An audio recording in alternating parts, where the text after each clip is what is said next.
இனிய நாமத்தில் உங்கள் யாவருக்கும் மீண்டும் உயிர்த்தெழுந்த திருநாளின் நல்வாழ்த்துக்களை தெரிவித்துக் கொள்கிறேன். దేవుడి నామమున మీ అందరికీ ఈస్టర్ శుభాకాంక్షలు తెలియజేయబడుగాక. ஆமென். ஆமென். ஒரு சின்ன கேள்வியோடு கூட நான் ஆரம்பிக்க விரும்புகிறேன். சின்ன கேள்வியோடு கூட ఒక చిన్న ప్రశ్నతో మనము ఈ మెసేజ్ ని మొదలు పెట్టుకుందామండి. நான் இன்னைக்கு எந்த புத்தகத்திலிருந்து இந்த உயிர்த்தெழுந்த நற்செய்தியை சொல்ல போறேன்னு யாராவது சொல்ல முடியுமா? ఇప్పుడు మెసేజ్ ఏ పుస్తకం నుంచి మాట్లాడబోతున్నారని ఎవరికైనా తెలుసా అని అడుగుతున్నారండి.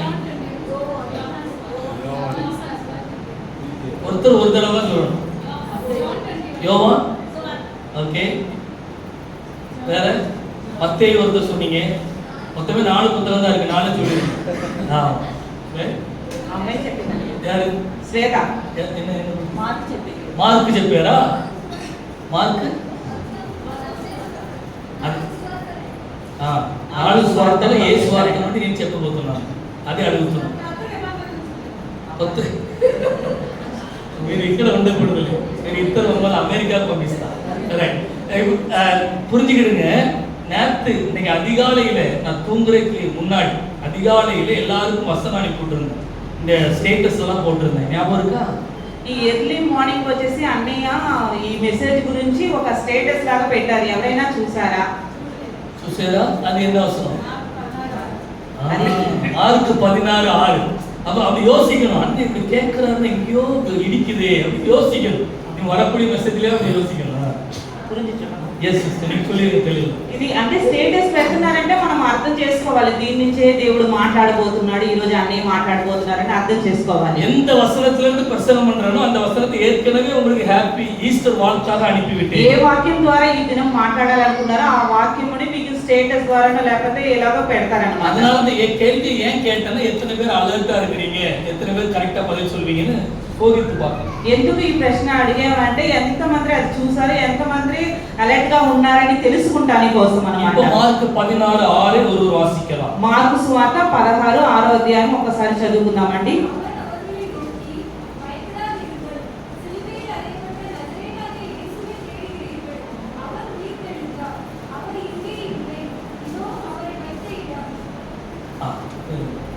తెలుగులో కూడా చదవండి.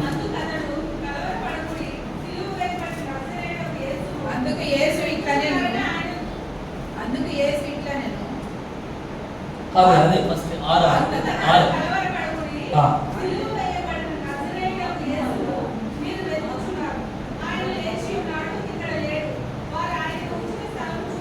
ஆமென். Thank you sister. இதுல இரண்டாவது பகுதியை நான் இப்ப உங்களுக்கு வாசிக்கிறேன் மறுபடியும். సెకండ్ పార్ట్ మళ్ళీ ఒకసారి మనం చదువుకుందాం. அவர் உயிர்த்தெழுந்தார். ఆయన తిరిగి లేచాడు. அவர் இங்கே இல்லை. ఆయన ఇక్కడ లేదు. இதோ அவரை வைத்த இடம். ఆయన్ని పెట్టిన స్థలం ఇదిగో. యేసు உயிர்த்தெழுந்தார். దేవుడు உயிர்த்தெழுந்தார். పునరుద్ధానం అయ్యాడు. దేవుడు పునరుద్ధానం అయ్యాడు. எல்லா கரங்களை வைத்து ஆண்டவருக்கு நன்றி சொல்லுவோமா? అందరూ చేతులెత్తి దేవునికి స్తోత్రం చేద్దామండి. యేసు உயிர்த்தெழுந்தார். దేవుడు మళ్ళా తిరిగి లేచెను. இதுதான் நற்செய்தி. ఇదే సువార్త. இன்னைக்கு अनेகர் இயேசு இறந்துட்டான்னு தான் நினைச்சிட்டு இருக்காங்க. చాలా మంది వచ్చేసి దేవుడు చనిపోయారని అనుకుంటున్నారు. இறந்த இயேசு மூன்றாவது நாளிலே உயிர்த்தெழுந்தார். చనిపోయిన యేసు మూడో దినమున తిరిగి లేచాడు. உலகத்திலே எத்தனையோ பேர் இறந்து அவருடைய கல்லறைகள் மூடப்பட்டிருக்கின்றது. లోకంలో ఎంతో మంది చనిపోయారు, వాళ్ళ సమాధులంతా మూయబడి ఉన్నది. இயேசு கிறிஸ்து கல்லறை மட்டும் இன்னும் திறந்தே இருக்கிறது. యేసు ప్రభు యొక్క సమాధి మటుకు ఇప్పటికీ తెరిచే ఉంది. கர்த்தருக்கு சித்தமான நம்ம சீக்கிரமா எருசலேமுக்கு போவோம்.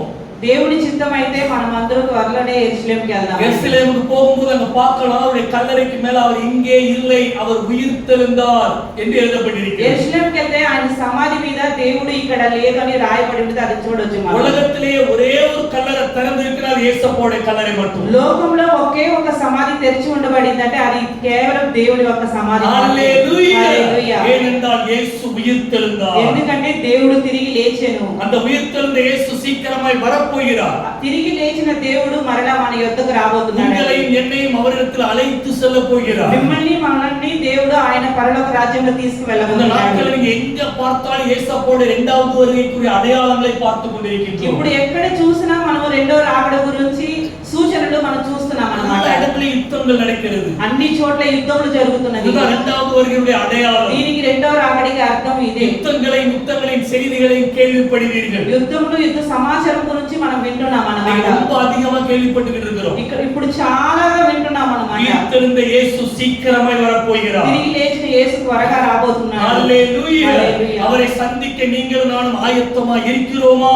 ఆయన ఎదుర్కొనుటకు నీవు నేను సిద్ధముగా ఉన్నామా? இன்னைக்கு 5 காரியத்தை ரொம்ப வேகமா சீக்கிரமா சுருக்கமா சொல்லி நான் முடிக்க போறேன். 5 కార్యములు దీని గురించి మనము మాట్లాడుకుందామండి. మార్కు 16వ అధ్యాయంలో ఇருந்து மட்டும் தான் பிரசங்கம் பண்ண போறேன். మార్కు 16 అధ్యాయం వరకు మటుకే మనం మాట్లాడబోతున్నాము. మార్కు 16వ అధ్యాయంలో ఎத்தனை వచనం இருக்குது? ஆமா பார்த்து சொல்றீங்கல்ல 20 வசனம் இருக்குது. ஓகே 20 வசனத்துல இருந்து தான் நம்ம இன்னைக்கு சுருக்கமா 5 காரியங்களை கற்றுக்கொள்ள போகிறோம். ఈ 20 వచనం నుంచే మనము ఈ దినం మాట్లాడబోతున్నామండి. அவர் உயிர்த்தெழுந்தார். ఆయన తిరిగి లేచెను. அவர் இங்கே இல்லை. ఆయన ఇక్కడ లేదు. இதோ அவரை வைத்த இடம். ఇదిగో ఆయన పెట్టిన స్థలము. அவர் உயிர்த்தெழுந்தார். ఆయన తిరిగి లేచెను. அதனால் అందువల్ల భయపడాదిరుங்கள். భయపడకూడదు. 6వ వచనத்தின் முன்பகுதியை பாருங்க. 6వ వచనము ముందు పాఠం చదువుదామండి. தேவதூதன் அவர்களை நோக்கி பயப்படாதிருங்கள் என்று சொன்னார். దేవదూతలు వాళ్ళని చూసి కలవరపడకుడి అని చెప్పారన్నమాట. எதுக்கு பயப்படக்கூடாது? ఎందుకు కలవరపడకూడదు? சிலுவையில் அறையப்பட்டு மரித்து அடக்கம் பண்ணப்பட்ட இயேசு 3வது நாளிலே உயிர்த்தெழுந்து விட்டார். సిలువలో యాగమైన దేవుడు 3వ రోజు తిరిగి లేచిన అన్నమాట. இன்றைக்கு அவர் ஜீவனோடு இருக்கிறார். ఈ రోజు దేవుడు సజీవంగా ఉన్నాడు. மரித்தேன் ஆனாலும் இதோ சதா காலங்களில் உயிரோடு இருக்கிறேன் என்று சொன்னார். మరణించినను తిరిగి లేచి సజీవులుగా ఉన్నాడని దేవుడు మనతో చెప్తున్నాడండి. அவர் உயிர்த்தெழுந்துட்டதனால பயப்படக்கூடாது. ఆయన తిరిగి లేచినందువల్ల మనము భయపడకూడదు. இதுதான் உயிர்த்தெழுந்த திருநாளின் நற்செய்தி உங்களுக்கு. ఇదే ఈస్టర్ సువార్త. பயப்படாதீங்க. భయపడవద్దు. பக்கத்துல உள்ளவங்களை கை பிடிச்சு சொல்லுங்க பயப்படாதீங்க. పక్కన ఉన్న వాళ్ళకి మనం చెప్దామండి భయపడవద్దు అని. భయపడవద్దు. ஆமென். பயப்படவద్దు. భయపడవద్దు అని. கொஞ்சம் சொல்லவே இல்லை பயத்தோட இருக்கிறாங்கப்பா. நான் ஏன் சொல்லணும்? ஓகே பயப்படవద్దు. பயப்படாதீங்கள். భయపడవద్దు. எந்த குறித்து பயப்படாதீங்க. దేని గురించి చింతించవద్దు. பிள்ளைகளுடைய எதிர்காலத்தை குறித்து பயப்படாதீங்க. పిల్లల భవిష్యత్తు గురించి మనము குடும்பத்துல யாரோ வியாதியோடு இருப்பாங்க பயப்படாதீங்க. మన కుటుంబంలో ఎవరైనా వ్యాధిస్తులు ఉన్నారు వాళ్ళ గురించి కలవరపడకూడదు. தெரியாம கடல்ல விழுந்துட்டீங்க கடனை குறித்து பயப்படாதீங்க. తెలియకుండా మనము అప్పుడు ఆర్థికంగా ఇబ్బందుల్లో ఉన్నామో కలవరపడకూడదు. குடும்பத்துல சமாதானம் இல்லையா பயப்படாதீங்க. కుటుంబంలో సమాధానం లేదా కలవరపడకూడదు. இன்னைக்கு இயேசு உங்களுக்கு ஒரு நற்செய்தியை சொல்லுகிறார். మీకు దేవుడు ఈ దినం ఒక గొప్ప శుభవార్త చెప్తున్నాడు. எதற்கு பயப்படக்கூடாது? ఎందుకు భయపడకూడదు? அவர் உயிர்த்தெழுந்தார். ఆయన తిరిగి లేచాడు. அதனால பயப்படாதீங்க. అందువల్ల భయపడకూడదు. உயிர்த்தெழுந்த இயேசு எங்க இருக்கிறாரு? తిరిగి లేచిన యేసు ఎక్కడ ఉన్నారు? எங்க இருக்கிறாரு உயிர்த்தெழுந்த இயேசு? பிதாவின் வலது பாசத்திலே உட்கார்ந்து இருக்கிறார். அப்ப இங்க இல்லையா? இங்கே இருக்கிறார். 2 அல்லது 3 பேர் எங்கே ஒரு மனமாய் அவருடைய நாமத்தில் கூடி வருகிறோமோ அங்கே பிரசன்னமாகிறவர் நம்முடைய இயேசு. ఎక్కడ 2-3 కూడి నా నామం ఏకీభవిస్తారో వారి మధ్యలో దేవుడు ఉంటానన్నాడు. ఈ మధ్యలో మన మధ్యలో ఉన్నాడు దేవుడు. யாரோ உங்களை பயமுறுத்தி பேசி இருக்கலாம், அவங்களை குறித்து பயப்படாதீங்க. ఎవరో మన గురించి ఏదో మాట్లాడుతున్నారు అనుకుంటారా? భయపడవద్దు. இன்னைக்கு ஆண்டவர் உங்களோட பேசுறார். దేవుడు ఈ దినం మీతో మాట్లాడుతున్నాడు. இன்னைக்கு சில காரியங்கள் குறித்து பயப்பட்டுட்டே உட்கார்ந்திருக்கிறீங்க. చాలా మంది మనలో చాలా విషయాల గురించి భయపడుతూ ఇక్కడ కూర్చున్నారు. வேலையை குறித்து பயம். చాలా మంది జాబ్ గురించి భయపడుతున్నారు. ప్రమోషన్ గురించి భయం. కొంతమంది ప్రమోషన్ గురించి భయపడుతున్నారు. ఇంక్రిమెంట్ గురించి భయం. కొంతమంది ఇంక్రిమెంట్ గురించి భయపడుతున్నారు. సంపాదించే పణத்தை బ్యాంక్ లో வைக்கிறதா வீட்ல வைக்கிறதா భయం. కొంతమందికి సంపాదించిన డబ్బులు దాచాలా లేకపోతే ఇంట్లో పెట్టాలనే భయం. எவ்வளவு பணம் இருக்குது எல்லாம் பயம். எங்க பார்த்தாலும் பயம். ఏది చూసినా భయమే. ஆனா இயேசு சொல்லுகிறார். ఆయన యేసు చెప్తున్నారు భయపడాదీங்க. భయపడవద్దు. சிலர் பிரயாணத்துல போகும்போது பயம். చాలా మంది ప్రయాణం చేసినప్పుడు భయపడతారు. ట్రైన్ లో ఉட்கார்ந்து இருக்கும்போது உள்ள போய் ஏறின உடனே அந்த ట్రైన్ యాక్సిడెంట్ நடந்து ஞாபகத்துக்கு வரும். చాలా మంది ట్రైన్ లో ఎక్కగానే ట్రైన్ యాక్సిడెంట్ గుర్తు చేసుకొని భయపడుతుంటారు. కరెక్ట్ తెనాలి தாண்டி போயிட்டு இருக்கும்போது తెనాలిలో ஒரு యాక్సిడెంట్ நடந்து அப்பதான் ஞாபகத்துக்கு வரும். ఇప్పుడు తెనాలి వెళ్తూ ఉన్నప్పుడు అక్కడ ఏదైనా యాక్సిడెంట్ జరిగితే అదే గుర్తుకొచ్చి భయపడుతుంటారు. 5 வருஷத்துக்கு முன்னாடி இதே ట్రైన్ இதே இடத்துல యాక్సిడెంట్ ஆச்சு. 5 సంవత్సరాల క్రితం ఇదే చోట ఇదే స్థలంలో యాక్సిడెంట్ అయింది. నేను ట్రైన్ లో పోறேனே. నేను ఈ ట్రైన్ లో వెళ్తున్నానే. என்ன ஆகப்போதோ? ఏమైందో பயத்திலே பிபி அதிகமாயிரும். భయంతోనే బీపీ వచ్చేస్తుంది. విమానంలో పోకపోతే లైట్ షేక్ ఆచిన పోచిందికి అవ్వలేదని భయం. చాలా మంది విమానంలో వెళ్తున్నప్పుడు కూడా కొంచెం షేక్ అవుతే భయపడతారు. அதனால பாதி பேருக்கு விமானத்துல ஃப்ரீ டிக்கெட் கொடுத்தா வர மாட்டாங்க. చాలా మందికి మనలో సగం మందికి విమానం ఫ్రీ టికెట్ ఇచ్చినా వెళ్ళరు. ஏன்னா ట్రైన్ యాక్సిడెంట్னால ఏதாவது అరకొరగా ఉயிர் இருக்கும். ఎందుకంటే ట్రైన్ యాక్సిడెంట్ అంటే కొంచెమైనా ప్రాణం మిగిలింది. இது ఫ్లైట్ல இருந்து விழுந்தா எங்க பிழைக்கு? ఆ ఫ్లైట్ లో ఉంటే కనుక ఆ ప్రాణం కూడా మిగలదు అన్నమాట. కొంచెం ప్రాణం కూడా. அமெரிக்காவுக்கு போயிட்டு வரும்போதோ இல்ல போறதுக்கு முன்னாடியோ இந்த ஒரு ஃப்ளைட் விபத்து நடந்துச்சு. அது என்ன? இண்டிகோ. அகமதாபாத்ல எந்த ஃப்ளைட் அது?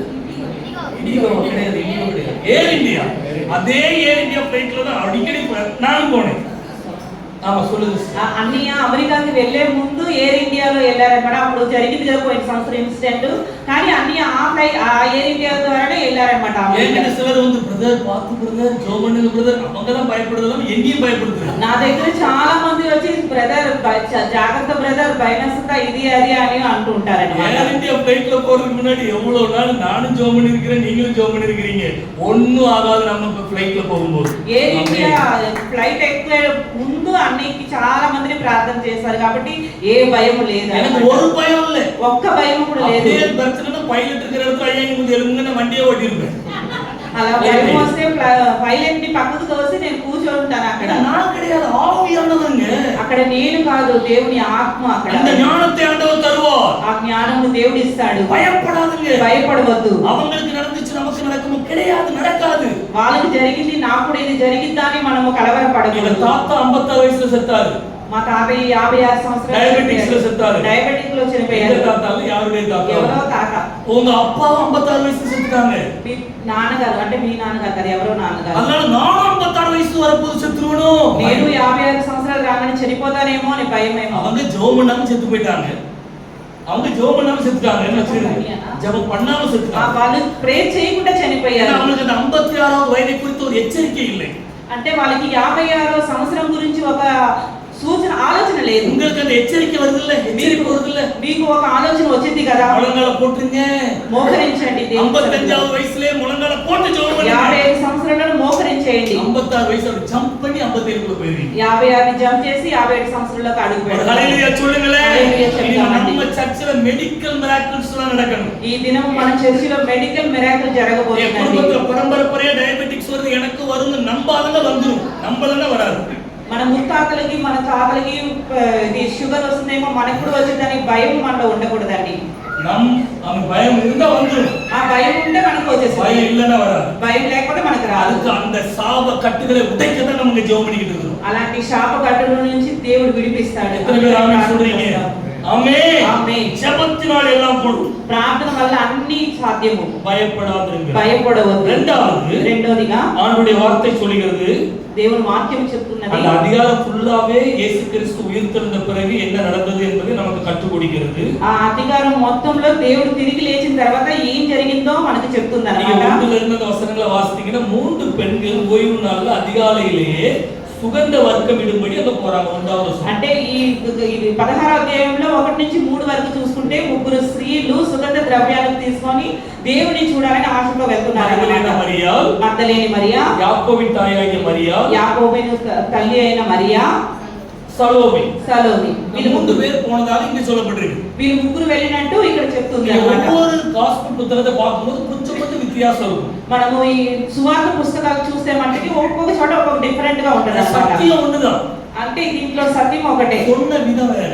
అంటే చెప్పే విధానం వేరుగా ఉంది. நான் சென்னையில ஊழியத்தை செஞ்சுட்டு வரேன்னு நான் சொல்றதுக்கும் என் மனைவி சொல்றதுக்கும் என் மகனோ சொல்ற 4 பேர் சொன்னா 4 வித்தியாசமா இருக்கும். అంటే ఇప్పుడు అన్నయ్య చెన్నై నుంచి చెప్పడం, చెన్నై నుంచి వచ్చి ఇక్కడ చెప్పడం వేరు, వాళ్ళ భార్య వాళ్ళ పిల్లలు అలా నలుగురు ఒకటే చెప్తారు కానీ డిఫరెంట్ గా చెప్తారన్నమాట. ఎత్తన పేருக்கு புரியுது? ఎంతమందికి అర్థమైంది? 4 பேர் ఒకే సత్యத்தை தான் எழுதுறாங்க. అంటే నలుగురు ఒకే సత్యంనే చెప్పారు కానీ అలా ఒక్కొక్కరు எழுதுறதுனால కొంచెం వ్యత్యాసపడుகிறது అవ్వడం. అంటే ఒక్కొక్కరు వేరువేరుగా రాశారు కాబట్టి వాళ్ళు వాళ్ళ స్టైల్లో రాశారన్నమాట. இதை நாம் புரிந்து கொள்ள வேண்டும். మనం అర్థం చేసుకోవాలి. எங்களுக்கு இது வேதாகம கல்லூரியில ரொம்ப தெளிவா கற்றுக் கொடுத்தாங்க. ఇది వచ్చేసి అన్ని వాళ్ళ కాలేజ్ లో క్లియర్ గా నేర్పించారన్నమాట. அதனால நாமும் அதை புரிந்து கொள்ள வேண்டும். మనం కూడా ఇది అర్థం చేసుకోవాలి. இரண்டாவது வசனத்தை பாருங்க. రెండవ వచనం చూద్దామండి. வாரத்தின் முதல் நாள் அதிகாலையிலே சூரியன் உதயமாகிற போது கல்லறையிடத்தில் வந்து கல்லறையில் வாசலில் இருக்கிற கல்லை நமக்காக எவன் புரட்டி தள்ளுவான் என்று ஒருவரோடு சொல்லிக் கொண்டார்கள். వారు ఆదివారమును పెందలెక్కడనే లేచి బయలుదేరి సూర్యోదయం అయినప్పుడు సమాధి వద్దకు వచ్చి చుండగా సమాధి ద్వారం నుండి మన కొరకు ఆ రాయి ఎవడో బొర్లించినని ఒకరితో ఒకరు చెప్పుకొని చుండేరు. 3 பேருமே பெண்கள். ఎందుకంటే ముగ్గురు స్త్రీలే ఇక్కడ. అలా పురిందుగిడుங்க. బాగా అర్థం చేసుకోవాలండి. பெண்கள் பலவீனமானவர்கள். స్త్రీలు వచ్చి కొంచెం బలహీనలు. వెయిటాன எடை கூடிய பொருட்களை தூக்க முடியாது. అంటే ఎక్కువ వెయిట్ ఉన్నది వాళ్ళ వల్ల మోయలేరు అన్నమాట. அதுக்காக தான் ஆண்களை ஆண்டவர் அவங்களுக்கு கொடுத்திருக்கிறார் கணவர்களாக. అందుకనే వాళ్ళకి వాళ్ళ హస్బెండ్ ఇచ్చారన్నమాట. நாம தான் அதை தூக்கி உதவி செய்யணும். நாம தூக்கி கொடுத்து உதவி செய்யணும். சொல்லுங்க. అదే మా హస్బెండ్ అయిన మీరే వచ్చేసి అదన్నీ బరువంతా ఎత్తి చేయాలన్నమాట. அதனாலதான் சொல்றாரு அந்த டிரான்ஸ்லேட் பண்ண மாட்டீங்க. சரி, இது எதுக்கு அப்படின்னா 3 பேர் இருந்தாலும் அந்த கல்லை தள்ள முடியாது, அவ்வளவு பெரிய வெயிட்டான கல். అంటే ముగ్గురు స్త్రీలు ఉన్న ఆ రాయిని తొలగించలేరు, ఎందుకంటే అది చాలా వెయిట్ అయినదన్నమాట. 3 பெண்கள் அதிகாலையிலே தைரியமாக அந்த இயேசுவுடைய கல்லறைக்கு போகிறார்கள். ఆ ముగ్గురు స్త్రీలు ధైర్యంతో చీకటిగానే దేవుని సమాధి దగ్గరికి వెళ్ళారన్నమాట. 11 శిష్యులు అక్కడ வரவே இல்லை. అంటే కానీ ఇక్కడ ఏంటంటే 11 శిష్యులు అక్కడికి రాలేదన్నమాట. యూదాస్ కారియత్ ఏర్కనే చెత్త పోయారు. ఇస్కరియోతు యూదు ఆల్రెడీ చనిపోయారు. இந்த 11 శిష్యులు యేసప్ప கொடுத்த వాగ్దానத்தை మறந்துட்டாங்க. ఇంకా 11 మంది శిష్యులు యేసయ్య చెప్పిన మాటలు అక్కడ మర్చిపోయారన్నమాట. మత్తయి పుస్తకத்துல பாத்தீங்கன்னா 3 தடவை இயேசு நான் பாடுபடுவேன், சிலுவையில் அறையப்படுவேன், அடக்கம் பண்ணப்படுவேன், 3வது நாள்ல உயிர் தெழுவேன்னு சொல்லி 3 தடவை சொன்னார். మత్తయి సువార్తలో మనం చూసుకుంటే దేవుడు శిష్యులతో ఇలా చెప్పారన్నమాట, నేను సిలువ వేయబడతాను, నేను శ్రమ పొందుతాను, మళ్ళీ తిరిగి లేస్తానని చెప్పి శిష్యులతో క్లియర్ గా చెప్పారన్నమాట. శిష్యులు మరిచి పోయిட்டாங்க.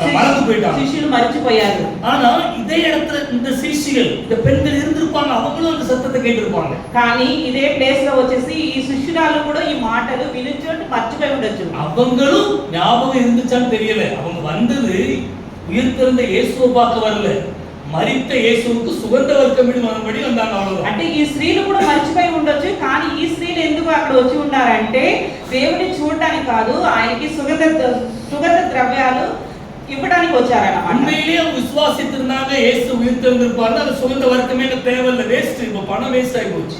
నిజముగా వాళ్ళు దేవుడు చెప్పిన మాట నమ్మి ఉంటే కనుక ఆ సుగంధ ద్రవ్యాలు తెచ్చి ఉంటారు, డబ్బులు వేస్ట్ చేసి ఉంటారు. அங்க வந்த பிறகு அற்புதத்தை பார்க்கறாங்க. అక్కడ వచ్చిన తర్వాత అద్భుతం చూశారు. 4వ వచనం பாருங்க. 4వ వచనం చూద్దాం. அந்த கல் மிகவும் பெரிதா இருந்தது. ఆ రాయి బాగా పెద్దగా ఉంది. 4వ వచనం.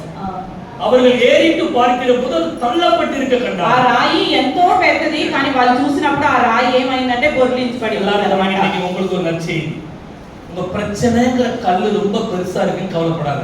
మీకు అందరికి ఒక మంచి మాట, మీ రాయి కూడా బరువుగా ఉందని మీరు ఆలోచించకండి. ஐயோ என் பிரச்சனை பெரிய கல்லா இருக்குதே, இதை எப்படி நான் தள்ளுவது தள்ளி போடுவதுன்னு யோசிக்காது. నా ప్రాబ్లం కూడా ఈ రాయిలాగా పెద్దగా ఉంది, నేను ఎలా పక్కకు తోయగలనని మనం ఈ దినం బాధపడవద్దండి. இந்த 3 பேர்களுக்கு உள்ள ஒரு பிரச்சனை, அந்த கல்லு எப்படி தள்ள போறோம்னு சொல்லி, ஆனா கல்லை தள்ளுவதற்காக தேவன் ஒரு தேவ தூதரை அனுப்பினார். వీళ్ళు ముగ్గురులో ఉన్న ఒక ఆలోచన ఏంటంటే వీళ్ళు ముగ్గురు కలిసి ఎలా ఈ రాయిని త్రోయగలమని ఒక ఆలోచన ఉన్నారు, కానీ దేవుడు చూస్తున్నారన్నమాట. உங்க வாழ்க்கையில கூட பிரச்சனைங்கிற பெரிய கல்லை தள்ளுவதற்கு கர்த்தர் தேவ தூதரை அனுப்புவாராக. మీ జీవితంలో కూడా ఈ రాయి లాంటి పెద్ద సమస్య ఏదైనా ఉంటే దేవుడు తన దూతను పంపించి ఈ రాయిని దొర్లించబడును గాక. హల్లెలూయా. హల్లెలూయా. நான் சொல்றது புரியுது? ఎంత మందికి నేను చెప్పేది అర్థమవుతుంది? பிரதர் பேசுறது நமக்கு புரியுதான்னு கேளுங்க.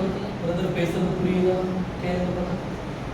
అన్నీ చెప్పేది మీకు అర్థమవుతుందా, నేను చెప్పేది కూడా అర్థమవుతుందా? పక్కన వాళ్ళని అడగండి, చెయ్యిచ్చి అడగాలంట. பிரதர் பேசுறது தமிழ் புரியுதா? மாதிரி பேசுறாரு புரியுதா? புரியுதா? உங்களுக்கு பிரச்சனைங்கிற கல்லு எவ்வளவு பெரிதா இருந்தாலும் தள்ளுவதற்கு தள்ளி போடுவதற்கு கர்த்தர் தேவதூதனை அனுப்புவாராக. మీకు ప్రాబ్లం ఎంత పెద్ద రాయిగా మీ ముందు ఉన్నా కానీ దేవుడు అది తోసివేయడానికి రెడీగా మీ ముందు ఉన్నారండి. அந்த விசுவாசத்தோட நீங்க போக போறீங்க. ఆ విశ్వాసంతో మనం అందరం ఇంటికి వెళ్ళబోతున్నాం. வர வாரத்துல நீங்க வந்து சாட்சி சொல்ல போறீங்க. వచ్చే వారం ఈ స్థలంలోనే సాక్ష్యం చెప్పబోతున్నారు. வரும்போது இந்த பெரிய பிரச்சனைங்கிற கல்லோட வந்தேன், இந்த பிரசங்கத்தை கேட்ட கர்த்தர் தேவதூதனை அனுப்பி அந்த பிரச்சனையை மாற்றி விட்டார்னு சாட்சி சொல்ல போறீங்க. వచ్చే ఆదివారం ఆరాధనలో మీరు వచ్చి చెప్పబోతున్నారు, ఈ పెద్ద రాయి లాంటి సమస్య నా ముందు ఉన్నప్పుడు ఈ వాక్యం విని నేను ఇంటికి వెళ్ళిన తర్వాత ఈ సమస్య నాలో తీరిపోయింది కాబట్టి నేను సాక్ష్యం చెప్తున్నానండి. 5వ వచనం பாருங்க. 5వ వచనం చదువుకుందాం. கல்லறைக்குள்ள பிரவேசித்து வெள்ளையங்கி தரித்தவனாய் வலது பக்கத்தில் உட்கார்ந்திருந்த ஒரு வாலிபனை பார்த்தார்களாம். అప్పుడు వారు సమాధిలో ప్రవేశించి తెల్లటి నింగుడ అంగి ధరించుకొని ఉన్న ఒక పడుచువాడు కుడివైపున కూర్చుండుట చూచి మిగుల కలవరపడిరి. அந்த வாலிபனை கண்டு பயந்தார்கள். ఆ యవ్వనం చూసి భయపడ్డారన్నమాట. அங்கேயும் பயம். అక్కడ కూడా భయమే. 3 பெண்கள் இருக்காங்கல்ல, 3 பெண்கள் இருந்தாலும் பயம் தான். ముగ్గురు స్త్రీలు ఉన్నాను భయమేనట. ஆண்களுக்கு ஒத்தையா போனா சிலர் பயம் வரும், మగవాళ్ళకి ఒక్కలే అయితే భయం వస్తుంది. 3 பேர் போனா லூசிபர் பிசாசே வந்தாலும் வெயித்து நிப்போம். ముగ్గురు మగవాళ్ళు వెళ్ళినా సాతాను మన ఎదురుగా వచ్చినా అసలు భయపడరు. பெண்கள் அப்படி கிடையாது, ఆడవాళ్ళు అలా కాదండి. 3 பேர் இருந்தும் அங்க என்ன பயம்? ముగ్గురు ఉన్నా కానీ భయమే. భయం. இந்த பயத்தின் ஆவி நம்மள விட்டு போகணும். ఈ దినము మనలో ఉన్న ఈ భయం ఆత్మ మనలో నుంచి తొలగిపోవాలి. ஒரு சம்பவம் நடக்கும்போது உடனே பயந்துட்டாங்க. ఎదురుగా ఇలాంటి సంఘటన జరగగానే భయపడిపోయారు వాళ్ళు. 2 తిమోతి 1:7 వస్తున్న యారాவது పారామర్శంగా పాపం. 2 తిమోతి 1:7 చూడకుండా చెప్పండి. 2 తిమోతి 1:7 சொல்லுங்க.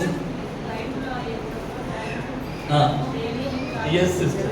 தேவன் நமக்கு பயமுள்ள ஆவியை கொடாமல் பலமும் அன்பும் தெளிந்த புத்தியும் உள்ள ஆவியை தந்திருக்கிறார். சொல்லுங்க சிஸ்டர். அதுதானா? எடுக்கலையோ? ఓకే. దేవుడు మనకి భయ ఆత్మ ఇవ్వకుండా, దేవుడు మనకి భయం ఆత్మ ఇవ్వకుండా చదవండి ఎవరైనా.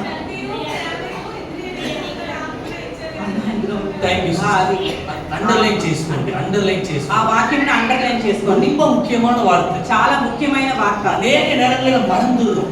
చాలా సార్లు ఈ వాక్యమును మనం మర్చిపోతాం. பயத்தின் ஆவி உள்ள வந்துட்டுனா அது கர்த்தர்கிட்ட இருந்து வரல, பிசாசுகிட்ட இருந்து வருது. ఈ భయము ఆత్మ మనలో ఉందంటే అది దేవుడి వల్ల రాలేదండి, సాతాను పుట్టింది. பயமே படாதீங்க, భయపడవద్దు. அதனால நான் சபையிலும் சொல்லுவேன், பிரேக்கர் மிஸ்ட்ரின்னு சொல்லுவேன், யாராவது கத்தி தூக்கிட்டு வெட்டரைக்கு வந்தாங்கன்னா பயப்படாதீங்க.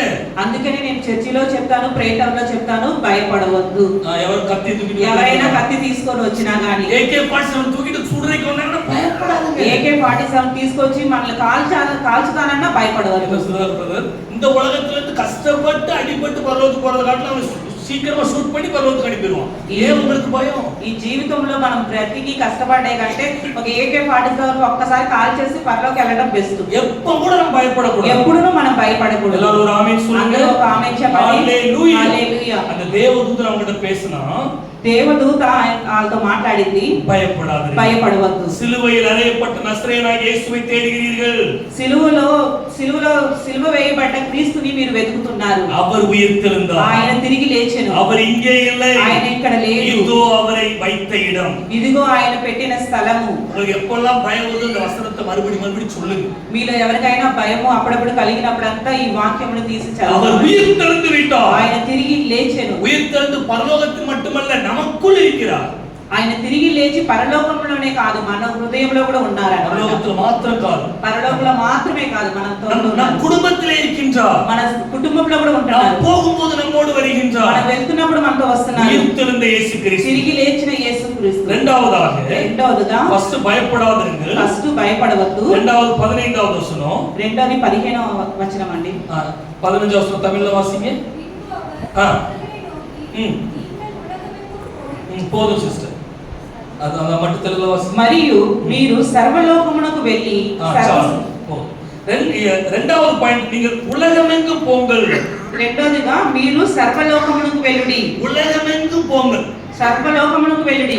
போனாதான் அடுத்த பாயிண்ட் நம்ம செய்ய முடியும். అంటే వెళ్తే గాని రెండోదిగా ఏం చేయాలో తెలిసింది. போகிறதுக்கு ஒரு ஆயத்தம் தேவை, వెళ్ళడానికి ఒక ఇది కావాలి, సిద్ధపాటు కావాలి. போவதற்கு கர்த்தருடைய அழைப்பை பெற்றிருக்க வேண்டும், దేవుని ఒక పిలుపు వినుండాలి. వెళ్ళడానికి போக வேண்டும் என்றால் நாம் நம்மை ஒப்பு கொடுக்க வேண்டும். వెళ్ళడానికి ఫస్ట్ దేవుడికి మనం అప్పగించుకోవాలి. எல்லாரும் ஆண்டவரோட பேசுறாரு, అందరూ అర్థం చేసుకోండి, మీతోనే దేవుడు మాట్లాడుతున్నాడు. అందరూ వెళ్ళాలని అంటున్నారు. ఇది 11 సీజన్లకు மட்டுமல்ல, ఇది 11 మంది శిష్యులకు మాత్రమే కాదు. உலகமெங்கும் போகணுமா, మీరును నేను సర్వలోకమునకు వెళ్ళాలి. உலகம் என்பது வந்து நான் இப்ப நான் மலேசியா சிங்கப்பூர் இந்தோனேசியா போறல பாஸ்டர் நீங்கலாம் போறீங்க நீங்க கூட்டி போங்க அந்த மாதிரி கிடையாது. நீங்க இருக்கிற இடத்துல செய்யுங்க, கர்த்தர் உங்களையும் கூட்டி போவார். అంటే అన్నయ్య మీరు వెళ్తున్నారు కదా మలేషియా, అమెరికా అలాంటి దేశం, మమ్మల్ని కూడా తీసుకెళ్ళడం కాదు, మనం ఉన్న స్థలంలోనే మనం వెళ్ళి సర్వలోకానికి వెళ్ళాలి. இன்னைக்கு இந்த அளவுக்கு நான் பல நாடுகளுக்கு போறேன்னா அதுக்காக எவ்வளவு ஜோம் பண்ணிருப்பேங்கிறது பரலோகம் அறியும், கர்த்தர் அறிவார். ఇప్పుడు నేను చాలా దేశాలకు వెళ్తున్నానంటే నేను ఎంత స్ట్రగుల్ అయి ఉండి ఈ ప్లేస్ కి వచ్చానో అర్థం చేసుకోవాలి. மேப்ல கையை வச்சு எவ்வளவு நாள் ஜோம் பண்ணிருப்பேன் கர்த்தருக்கு தெரியும். మ్యాప్ లో చేయి పెట్టుకొని నేను ఎన్ని రోజులు ప్రార్థన చేస్తానో దేవుడికి తెలుసు. சும்மா ஊரை சுத்த போகல, அங்க போய் ஊழியம் செய்ய போகிறேன். ఏదో అక్కడ వెళ్ళి చూడడానికి నేను వెళ్ళట్లేదు, దేవుడి సువార్త ప్రకటించడానికి ஆண்டவர் கொடுத்த பிரதான கட்டளை, దేవుడు ఇచ్చిన ప్రధాన కట్టడ ఇది. உலகமெங்கும் போவது ஒரு பக்கம் சந்தோஷமா இருந்தால் இன்னொரு பக்கம் அதுலயும் கடினம் இருக்கிறது. సర్వలోకానికి వెళ్ళడానికి నాకు సంతోషం, కానీ దాంట్లో కూడా కొంచెం బాధ. அதுக்கு ஒரு ஆயத்தம் தேவை, దానికి ఒక సమర్పణ కావాలి, அதுக்கு ஜெபம் தேவை, దానికి ప్రార్థన కావాలి. உங்களை போல ஆமென் தேவனுடைய பிள்ளைகள் உங்களுடைய ஜெபமும் தேவை. దేవుని పిల్లలైన మీ ప్రార్థన కూడా కావాలి. நீங்க எல்லாரும் கவனிங்க, అందరూ గమనించండి. உலகமெங்கும் போறதுக்கு நீங்க ஆயத்தமா இருக்கிறீங்களா? సర్వలోకానికి వెళ్ళటకు మీకు అందరికి ఇష్టమేనా? பிள்ளைகளை ஊழியத்துக்கு ஒப்பு கொடுக்க ஆயத்தமா இருக்கிறீர்களா? పిల్లల్ని సేవకు ఇవ్వడానికి మీకు ఇష్టమేనా? இந்தியாவுல 148 கோடி ஜனங்கள் இருக்கிறோம். ఇండియాలో 148 కోట్ల జనాలు ఉన్నారండి. அதுல 50,000 பேர் தான் ஊழியக்காரங்க இருக்காங்க. ஏறக்குறைய 50,000. దాంట్లో 50,000 మంది సేవకులు ఉన్నారు. இத்தனை பேரை சந்திக்கிறோம். 50,000 மிஷனரிகள் சொல்றேன். 50,000 மிஷனரிகள் இருக்காங்க. 50,000 మిషనరీ మాత్రమే ఉన్నారు. அதாவது மாநிலம் கடந்து ஊழியம் செய்கிற மிஷனரி. రాష్ట్రాలు దాటి సేవ చేసే సేవకులు ఉన్నారు. 148 கோடி ஜனங்களுக்கு 50,000 மிஷனரிகளை வைத்து நாம் ஊழியம் செய்தால் என்னைக்கு சந்திக்க போகிறோம்? ఈ 148 ప్రజలు ఉన్న చోటికి 50,000 మంది సేవకులు ఉంటే మనం దేవుని సువార్త ఎలాగా వెళ్ళింది? நம்ம பிள்ளைகளை ஊழியத்துக்கு ஒப்பு கொடுக்கிறதே கிடையாது. మన పిల్లల్ని సేవకు అప్పగించాలన్నమాట. நம்ம பிள்ளை நம்மளோட இருக்கணும்னு நினைக்கிறோம். మన పిల్లలు మనతోనే ఉంటారనుకుంటాం. எங்கேயும் அனுப்ப கூடாது. ఎక్కడికి పంపించకూడదు. படிப்புக்காக கூட அமெரிக்காவுக்கு அனுப்பிடுறீங்க. చదువు కోసం అమెరికాకు పంపిస్తారు. ஆனா ஊழியத்துக்காக பாகிஸ்தானுக்கு அனுப்ப மாட்டேங்க. కానీ సేవ కోసం పాకిస్తాన్కు పంపిస్తారు. அமெரிக்கா பாகிஸ்தான் மேல தான் போகுது. పాకిస్తాన్ మీద నుంచే వెళ్ళింది అమెరికా. கொஞ்சம் யோசித்து பாருங்க. కొంచెం ఆలోచించి చూడండి. நீர் அழைத்தால் என் பிள்ளை ஊழியத்துக்கு దేవుడా నువ్వు పిలిస్తే మా పిల్లల్ని సేవకు ஒப்பு పంపిస్తాను. கொடுத்துக்கிறீங்க. కొంతమంది సమర్పించుకున్నారు. ஒவ்வொருத்தரோட கடமை முடியல. సమర్పించుకున్న మాత్రాన మన தொடர்ந்து ஜெபிக்கணும். ప్రార్థన చేయాలి. మీనా సిస్టర్ இருக்கிறாங்க. ரெண்டு பிள்ளைகளை ஊழியத்துக்கு ஒப்பு கொடுத்துக்கிறாங்க. మన మధ్యలో మీనా సిస్టర్ ఉన్నారు. వాళ్ళ ఇద్దరు పిల్లల్ని దేవుడు அவங்க సమర్పించారు. ஜெபம் பண்ணிட்டு இருக்காங்க. రోజు ప్రేయర్ చేస్తున్నారు. சீக்கிரம் ஈஸ்டர் மேத்யூ கர்த்தர் உலகம் ஃபுல்லா வல்லமையா பயன்படுத்தணும். కొద్ది దినంలో ఈస్టర్ మ్యాథ్ని సర్వలోకానికి దేవుడు ஈஸ்டர் மேத்யூ இன்னைக்கு நம்ம பின்னாடி உட்கார்ந்து இருக்கிறாருன்னா கர்த்தருடைய பெரிய அற்புதம் தான். ఈస్టర్ మ్యాథ్ ఇలా కూర్చొని మన మధ్యలో ఉన్నాడంటే కేవలం దేవుడి కృప. அது ஜெசி సిస్టర్కి நல்லாவே தெரியும். అది జెస్సీ సిస్టర్ బాగా அவர் తెలుసు. he is a medical miracle. ఇది మెడికల్ మిరాకిల్ అన్నమాట. உலகம் ஃபுல்லா கர்த்தர் கொண்டு போகணும். సర్వలోకముకు తీసుకువెళ్ళాలి. எத்தனை பேர் ஆமென் சொல்றீங்க? ஆமென். ఆమేన్ చెప్తారండి. தம்பியுடைய சாட்சியை வேற எங்க போய் சொன்னாலும் அது அவன் வாயால சொல்லும்போது இன்னும் பெரிய காரியங்கள் நடக்கும். తన జీవితంలో జరిగిన సాక్ష్యం తన నోటిలో చెప్తే అది చాలా గొప్ప కార్యం. ஜெமிமா சிஸ்டர் அவங்க செகண்ட் சன் ஊழியத்துக்கு ஒப்பு கொடுத்திருக்காங்க. జెమిమా సిస్టర్ కూడా వాళ్ళ రెండో అబ్బాయిని సేవకు அதுக்காக ஜெபம் பண்ணிட்டு இருக்காங்க. దానికోసం ప్రే அதுல చేస్తున్నారు. ஜெரா ఆల్రెడీ ஊழியத்துக்கு தான். మా అబ్బాయి కూడా జరా ஜெரா ஆல்ரெடி இங்க ஊழியத்துக்கு டெய்லி ரெடி ஆகுறாரு. మా అబ్బాయి రోజు ప్రేయర్కి వస్తాడండి. அவன் சாமுவேல் மாதிரி உருவாக்கிட்டு இருக்கான். సమూయేలు లాగా ఒక సమూయేలు లాగా. உங்க சிலர் கூட உங்க பிள்ளைகளை ஊழியத்துக்கு ஒப்பு கொடுத்து ஆயத்தப்படுத்தாம இருந்த அன்னைக்கு ஆண்டவர் உங்களோடு பேசுகிறார். మీలో కూడా చాలా మంది దేవునికి సమర్పించుకోండి మన బిడ్డలు. உலகமெங்கும் போகணும். உங்க பிள்ளைகளை அனுப்பணும். మీ పిల్లలు సర్వలోకమునకు వెళ్ళాలండి. மூன்றாவதாக అదే 15వ వచనத்துல பின்பகுதியை பார்த்தால் అదే 15వ అధ్యాయంలో వెనక భాగంలో చదువుకుందామండి. వాసి సర్వ సృష్టికి సువార్తను ప్రకటించుడి.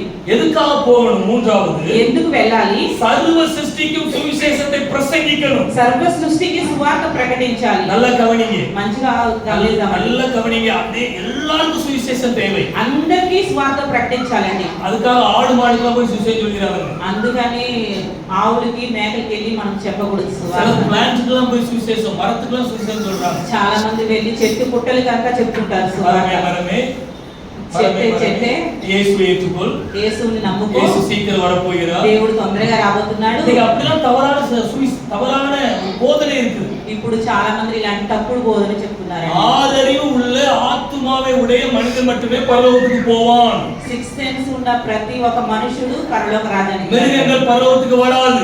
జంతువులు పరలోక రాజ్యానికి రావు. அதனால சர்வ சிருஷ்டிங்கிற வசனத்துக்கு அர்த்தம் என்னன்னா சர்వ ஜனங்களுக்கும் போய் சுவிசேஷத்தை ఈ சொல்லணும். సర్వలోకానికి వెళ్ళి అని చెప్పడానికి అర్థం ఏంటంటే సర్వ అంటే లోకంలో ఉన్న ప్రతి మనిషికి చెప్పమని సువార్త. హల్లెలూయా. హల్లెలూయా. தீர்மானம் எடுப்பீங்களா? ఈ రోజు తీర్మానం తీసుకుందామండి. விஜயவாடல எத்தனை லட்சம் ஜனங்கள் இருக்காங்க? விஜயவாட கார்ப்பரேஷன்ல மட்டும் எத்தனை லட்சம் ஜனங்கள் இருக்காங்க? 20 లక్షలు. எஸ் சிஸ்டர், கரெக்ட்டா ராஜேஷ் சொல்றாங்க. 20 லட்சம் ஜனங்கள்ட்ட இருக்கிறாங்க கார்ப்பரேஷன்ல மட்டும். మన విజయవాడలో పాపులేషన్స్ వచ్చి 20 లక్షల మంది ఉన్నారండి. இதுல 2 லட்சம் கிறிஸ்தவர்கள் இருக்கலாம். దీంట్లో 2 లక్షల క్రైస్తవులు ఉన్నారు. அதுல 18 லட்சம் ஜனங்கள் இன்னும் நம்ம விஜயவாடால மாறல. ఇంకా 18 లక్షల మంది ఇంకా మారలేదు. அவங்களுக்காக நம்ம என்ன செய்றோம்? వాళ్ళ కోసం మనం ఏం చేస్తున్నాం? நீங்க வேலை செய்யற இடத்துல எத்தனை பேர் மனம் திரும்பல தெரியுமா? మీరు పని చేసే చోట ఎంత మంది మారు మనసు పొందలేదు? நான் 26/3/2000வது ஆண்டு ரட்சிக்கப்பட்டேன். అన్నయ్య 26 2003లో అన్నయ్య రక్షణ పొందారు. 26/3/2000. 2000. 2000 సంవత్సరంలో అన్నయ్య మారు మనసు దేవుడు నమ్ముకున్నాడు அப்ப అన్నమాట. நான் BSc chemistry first year படிச்சிட்டு అప్పుడు అన్నయ్య బిఎస్సి కెమిస్ట్రీ సెకండ్ ఇయర్ చదువుతున్నాడు. அடுத்த 2 வருஷத்துல 22 வாலிபர்களை கர்த்தருக்குள் நடத்தினேன். అన్నయ్య మారు మనసు పొందిన వెంటనే 2 సంవత్సరాల లోపల 22 మందికి సువార్త எல்லாரும் கிறிஸ்துவை அறியாத குடும்பத்தை சார்ந்தவர்கள். అందరూ దేవుని ఎరగని వాళ్ళే. அப்ப நான் கேம்பஸ் குருஸ்டன் ஒரு ஊழியத்துல இருந்து அங்க இந்த காலேஜுக்கு போப்ஸ் காலேஜ் வருவாங்க, அவங்களோட சேர்ந்து ஊழியம் செய்தேன். అప్పుడు అన్నయ్య కాలేజ్ క్యాంపస్ లో ఉన్నప్పుడు అక్కడ వాళ్ళతో కలిసి సువార్త చేసేవాళ్ళు. நான் లీడரா இருந்தபடியால் 22 பேரை ஆண்டவருக்குள்ள கொண்டு வந்து இன்னைக்கு வரை பிரேயர்ஸ் எல்லாம் நடக்குது. అప్పుడు అన్నయ్య లీడర్ గా ఉండడం వల్ల 22 మందికి సువార్త చెప్పి దేవుణ్ణి నడిపించారన్నమాట. 2 வருஷத்துல 22 பேர். 2 సంవత్సరంలో 22 మంది. நீங்க ஆண்டவரை ஏற்றுக்கொண்டு எத்தனை வருஷம் ஆகுது? మీరు దేవుణ్ణి నమ్ముకొని ఎన్ని సంవత్సరములు అవుతుంది? நீங்க ஆண்டவரை ஏற்றுக்கொண்ட பிறகு இப்போ வரைக்கும் எத்தனை லட்சம் மக்கள் உங்க கண்களால பார்த்திருப்பீங்க தெரியுமா? మీరు దేవుణ్ణి నమ్ముకున్న తర్వాత మీ కన్నుల ద్వారా ఎన్ని లక్షల మందిని మీరు చూసుంటారండి. ஆனா எத்தனை பேர் ஆண்டவர்கிட்ட கொண்டு வந்திருக்கு? ఎంత మందిని మన దేవుని దగ్గర నడిపించాము? கொஞ்சம் யோசித்து பாருங்க. ఒక్కసారి ఆలోచిద్దామండి. இயேசு சீக்கிரம் வருவார். దేవుడు త్వరగా రాబోతున్నాడు.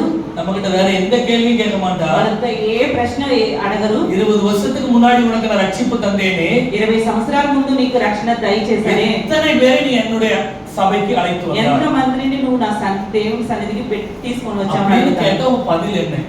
అలా అడిగితే నీ సమాధానం ఏమైనా? யாரும் தப்பிக்க முடியாது. ఎవరిని తప్పించుకోలేరు. பாஸ்டர்ட்ட கூட போய் சொல்லிடலாம். అన్నిటిలోనే అబద్ధం చెప్పొచ్చు. பாஸ்டர் ஃபோன் பண்ணும்போது எங்க இருந்தீங்க பிரதர்? நான் அங்க இருந்து சொல்லிடலாம். ஏன்னா பாஸ்டருக்கு 2 கண்ணு தான் இருக்குது, முன்னாடி தான் பார்க்கும், தெரியாது. అన్నయ్య ఫోన్ చేసినప్పుడు ఎవరైనా నేను అక్కడ ఉన్నా ఇక్కడ ఉన్నానని చెప్పొచ్చు. అన్నయ్యకి ఎందుకంటే 2 కళ్ళే ఉంది కాబట్టి கர்த்தருக்கு 2 கண்கள் தான், அது உலகம் ஃபுல்லா பார்க்கக்கூடிய கண்கள். దేవుడికి 2 కళ్ళైనా లోకమంతా చూసిద్దండి. ஹalleluya. హల్లెలూయా. போய் சொல்லவே முடியாது. అబద్ధం చెప్పనే நம்ம பரலோகத்துக்கு போகும்போது சம்பாதித்த எதையும் கொண்டு போக முடியாது. మన పరలోక రాజ్యానికి వెళ్ళేటప్పుడు మనం సంపాదించిన ఏది తీసుకెళ్ళలేము. படிப்பு உங்களோட வராது. మన చదువు మనతో రాదు. ஆஸ்தி உங்களோட வராது. మన ఆస్తులు మనతో రాదు. சொந்த பந்தங்கள் உங்களோட வர மாட்டாங்க. సొంత ప్రజలు మనతో రారు. சொந்தமா வாங்கின வீடு, சொந்தமா வாங்கின டாக்குமெண்ட் எதுவுமே வராது. మన ఇల్లు మన ఏది కొన్నా ఏది రాదన్నమాట. கர்த்தருக்காக சம்பாதிக்கிற ஆத்துமாக்கள் உங்களோடு பரலோகத்துக்கு வரும். మరి దేవునికి కోసం సంపాదించిన ఆత్మలు మనతో పాటు వచ్చింది. హల్లెలూయా. హల్లెలూయా. அதனாலதான் சுவிசேஷத்தை சொல்லுங்க. అందుకనే సువార్త చెప్పాలండి అందరికీ. சுவிசேஷத்துக்காக சாகவ ஆயத்தமா இருங்க. సువార్త కోసం మనం చనిపోవడానికి కూడా సిద్ధంగా ఉండాలి. மனைவி எடுத்த தீர்மானம் என்ன தெரியுமா? ஆந்திராவுக்கு வந்த பிறகு నేను నా భార్య తీసుకునే తీర్పు ఆంధ్రాకి వచ్చిన తర్వాత இதே ஆந்திராவோட சாகர வரை ஊழியம் செய்யணும். ఇదే ఆంధ్రాలో మేము చచ్చేదాకా அதே நேரத்துல கர்த்தருக்காக ரத்த சாட்சியாய் மரிப்பதற்கு ஆயத்தமா இருக்கணும். హత సాక్షులుగా చావడానికి కూడా మేము సిద్ధంగా ఉన్నాము. ஹalleluya. హల్లెలూయా. திடீர்னு உங்க பாஸ்டரோ பாஸ்டர் அம்மாவோ அதாவது என் மனைவி ரத்த சாட்சியா மரித்துட்டாங்கன்னு யாரும் அழக்கூடாது. ஆண்டவரை துதித்து பரலோகத்துக்கு அனுப்பணும். సడన్ గా అన్ని అయినా లేసిస్టర్ అయినా సడన్ గా హత సాక్షులుగా అయిపోయినా మనం వచ్చి అక్కడ ఏడవకూడదు అంట. దేవుని స్తుతించాలి. பரலோகத்துக்கு போற பிள்ளைகளை குறித்து அழக்கூடாது. పరలోకానికి వెళ్ళే బిడ్డల గురించి మనం நல்லா பாடல் பாடி கரங்களை தட்டி பரலோகத்துக்கு அனுப்பணும். మనం గట్టిగా బిగ్గరగా చప్పట్లు కొట్టి పాటలు పాడుతూ వాళ్ళని పంపించాలి. எத்தனை பேர் ஆமென் சொல்றீங்க? ఎంతమంది ఆమేన్ நம்ம చెప్తారు? சபையில இந்த சட்டத்தை கொண்டு வருவோமா?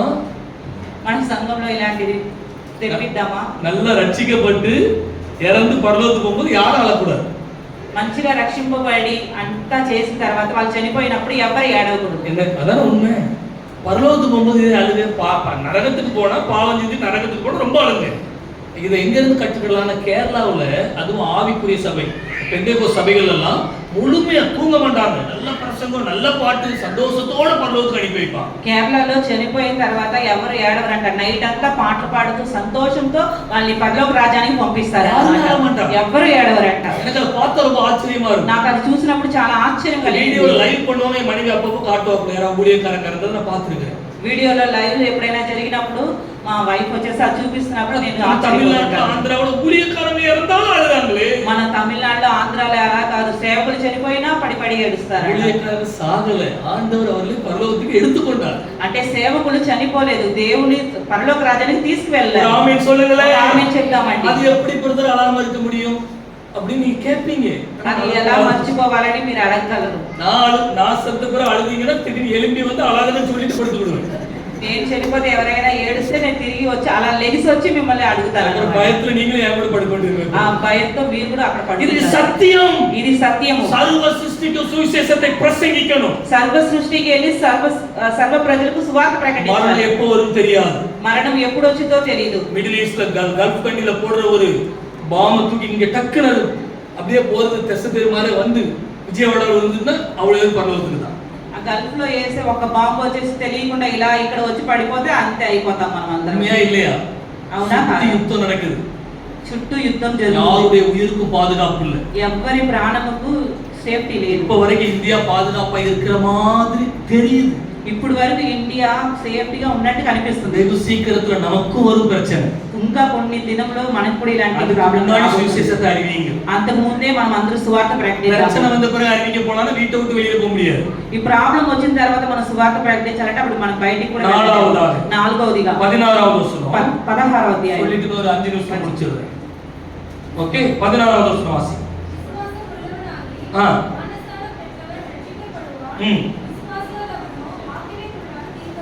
நாலாவது விசுவாசிப்பவர்களுக்கு ஞானஸ்நானம் கொடுக்கப்பட வேண்டும். నమ్మి బాప్తిసము పొందిన వాడికి రక్షింపబడును.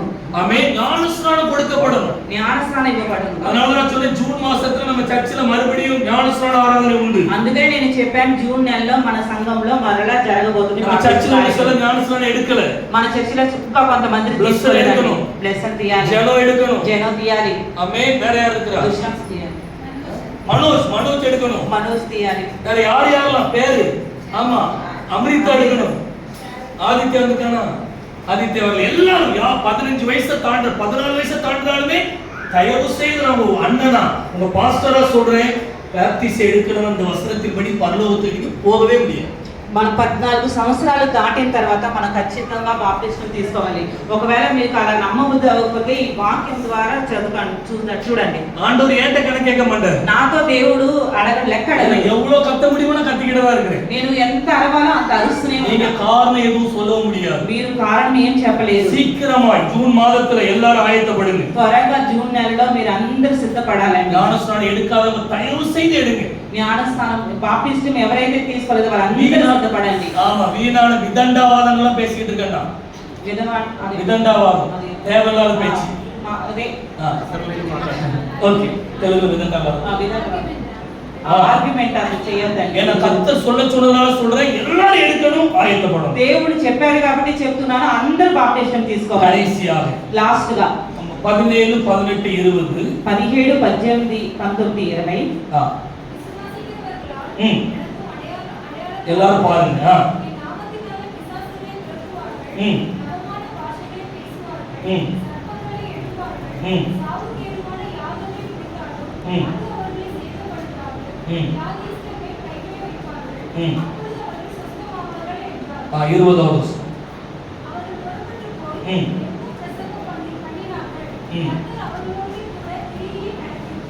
ஆமென்.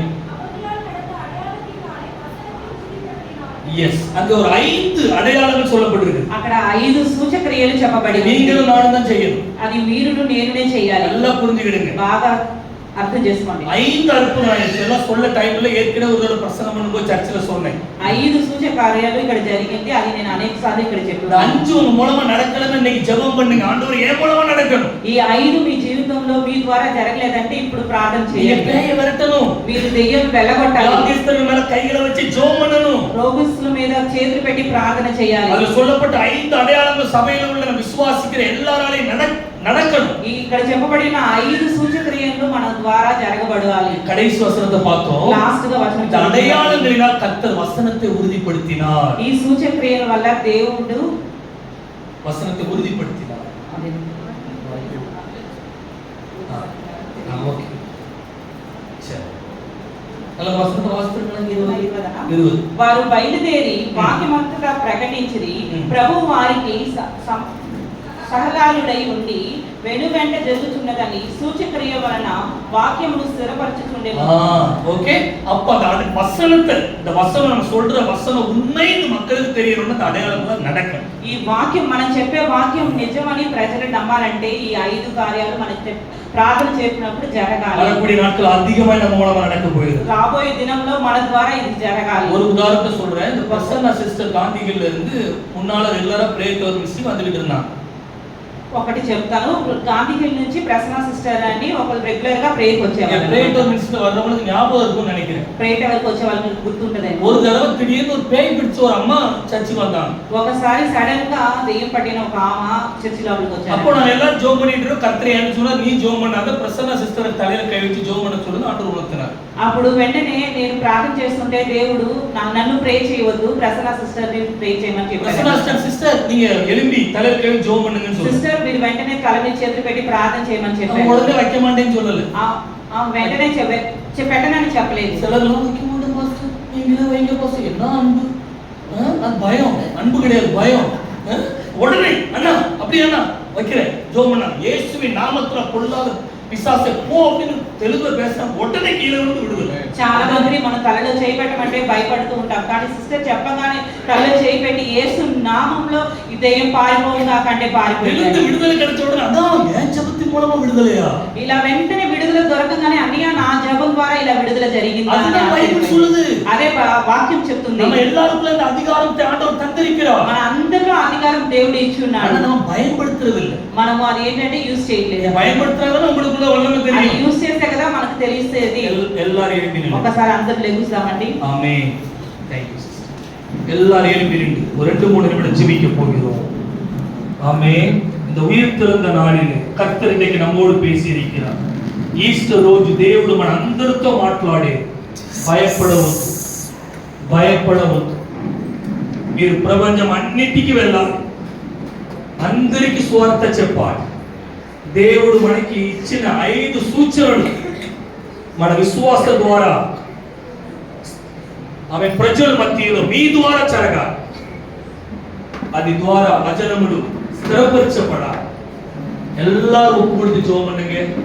பயப்படாதீங்க. இயேசு உயிர்த்தெழுந்தார், அவர் இங்கே இல்லை, இதோ அவரை வைத்த இடம். பயப்படாதீங்க. உலகமெங்கும் போகணும். நம்ம சர்வ சிருஷ்டிக்கு சுவிசேஷத்தை பிரசங்கிக்கணும். விசுவாசிக்கிறவங்களுக்கு, இயேசு விசுவாசிக்கிறவங்களுக்கு ஞானஸ்நானம் கொடுக்கணும். நமக்கு ஆண்டவர் தந்திருக்கிற 5 அடையாளங்கள், 5 வரங்கள், அதை நாம் மக்கள் மத்தியில் ஜெபத்தின் மூலமாய் நம் மூலமாய் நிறைவேறணும். அதன் மூலமா வசனம் உறுதிப்படுத்தப்படணும். எல்லாரும் ஒப்பு கொடுப்பீங்களா? ஆண்டவரே என்னை தொடுங்கப்பா, இயேசுவின் நாமத்தில்.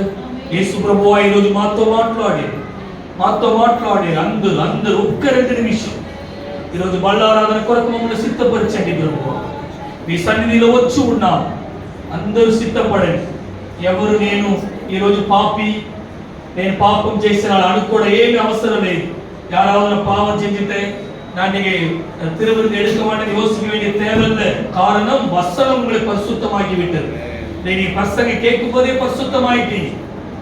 ஏதாவது கர்த்தருக்கு பிரியம் இல்லாமல் பாவம் செய்திருந்தா, தவறு செய்திருந்தா ஒரு வார்த்தை கேளுங்க, ஆண்டவரே என்னை மன்னியும். உடனே இயேசு கிறிஸ்துவின் ரத்தம் உங்கள் பாவங்களை கழுவி சுத்திகரிக்கும்.